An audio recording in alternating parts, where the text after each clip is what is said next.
Go yard. I got so much motherfucking design on right now. Break it down, bring it back, make it clap. I got 3 old thoughts, new block, where that thing, bitches on my line, and you know. Assalamualaikum warahmatullahi wabarakatuh. Yang terhormat kepada Ibu Siswa Berti Afriatna SPMSI.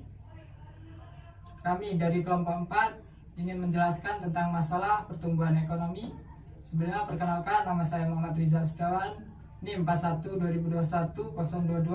Saya sebagai moderator. Perkenalkan, nama saya Rifki Santanu, NIM 41 2021 014. Perkenalkan, nama saya Diki Wahyu Pratama, NIM 41 2021 009. Perkenalkan, nama saya Medi Handika, NIM 41 2018 031. Perkenalkan, nama saya Ratiana Fitriani Arianto, NIM 41 2021 007. Perkenalkan, nama saya Tika Irmawati, NIM 41 2021 037.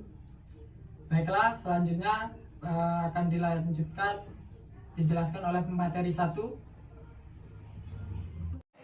Baiklah, di sini saya akan menjelaskan strategi pertumbuhan ekonomi. Industrialisasi versus pembangunan pertanian. Pembangunan pertanian bersifat menggunakan teknologi padat, tenaga kerja, dan secara relatif menggunakan sedikit kapital. Meskipun dalam investasi pada pembuatan jalan, saluran, dan fasilitas pengairan dan pengembangan teknologinya. Yang kedua, strategi impor versus promosi ekspor. Strategi industrialisasi via substitusi impor pada dasarnya dilakukan dengan pembangunan industri yang menghasilkan barang-barang yang semula diimpor. Alternatif kebijakan lain adalah strategi industrialisasi via promosi ekspor. Kebijakan ini menekankan pada industrialisasi pada sektor-sektor atau kegiatan produksi dalam negeri yang mempunyai keunggulan komparatif, hingga dapat memproduksinya dengan biaya rendah dan bersaing dengan menjualnya di pasar internasional. Yang terakhir, perlunya disertifikasi. Usaha mengadakan inti sertifikasi bagi negara-negara pengekspor utama minyak dan gas bumi merupakan upaya mempertahankan atau menstabilkan penerima devisanya. Baiklah, saya akan melanjutkan faktor-faktor pertumbuhan ekonomi. 1. Faktor sumber daya alam.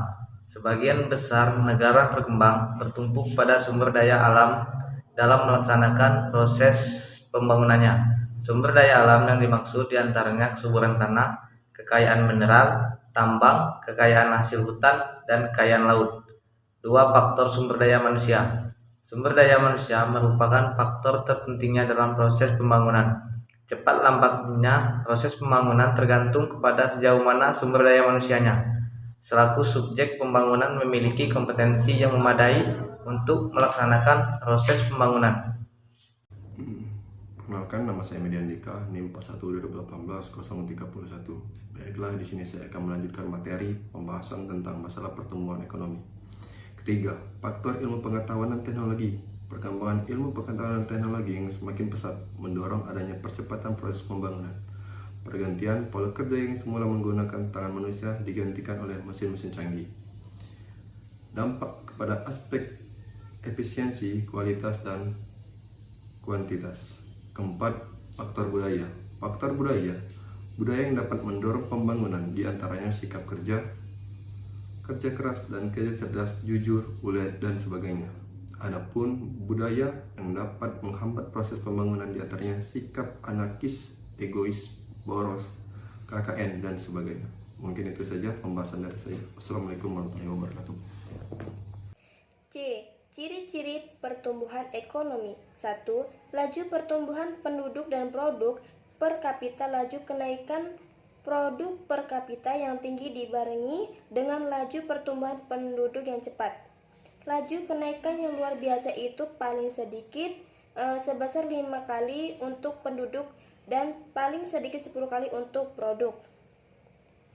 2. Peningkatan produktivitas. Pertumbuhan ekonomi modern terlihat dari semakin meningkatnya laju produk per kapita, terutama sebagai akibat adanya perbaikan kualitas input yang meningkatkan suatu efisiensi atau produktivitas per unit input.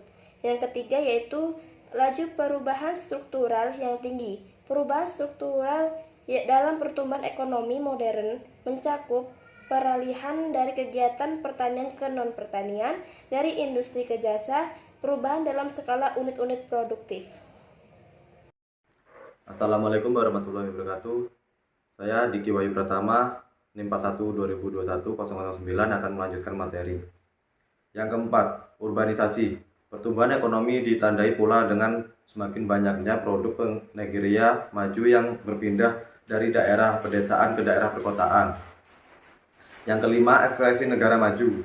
Pertumbuhan negara maju kebanyakan tidak sama. Hal ini sebagai besar diakibatkan perbedaan latar belakang dan sejarah masa lalu ketika ilmu pengetahuan modern berkembang. Terima kasih.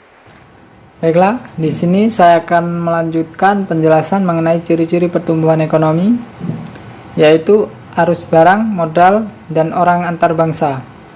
Arus barang, modal, dan orang antar bangsa kian meningkat sejak kuartal kedua abad ke-19 sampai Perang Dunia ke-1. Tetapi mulai mundur pada Perang Dunia I dan berlanjut sampai akhir Perang Dunia, yaitu D. Faktor-faktor penghambat pertumbuhan ekonomi. Yang pertama, korupsi. Korupsi akan mempersulit pembangunan karena akan membuat kekacauan dan ketidakefisienan dalam pembelanjaan. Yang kedua, laju inflasi. Inflasi akan berdampak pada menurunnya indeks kepercayaan konsumen karena masyarakat cenderung mengurangi belanja karena berhati-hati terhadap risiko kenaikan harga tinggi. Yang ketiga, tingkat suku bunga. Tingkat suku bunga akan mempengaruhi investasi, penghambat pertumbuhan ekonomi. Yang keempat, kenaikan harga bahan bakar minyak atau BBM. BBM mempengaruhi pertumbuhan ekonomi karena dampak kebijakan tersebut menimbulkan multiplier efek menyeluruh terhadap perekonomian. Yang kelima, situasi keamanan yang tidak kondusif. Ada beberapa pandangan untuk menciptakan kondisi ekonomi yang kokoh, dibutuhkan stabilitas politik dan keamanan. Baiklah, mungkin itu saja yang bisa kami jelaskan. Saya akhiri. Wassalamualaikum warahmatullahi wabarakatuh. Terima kasih.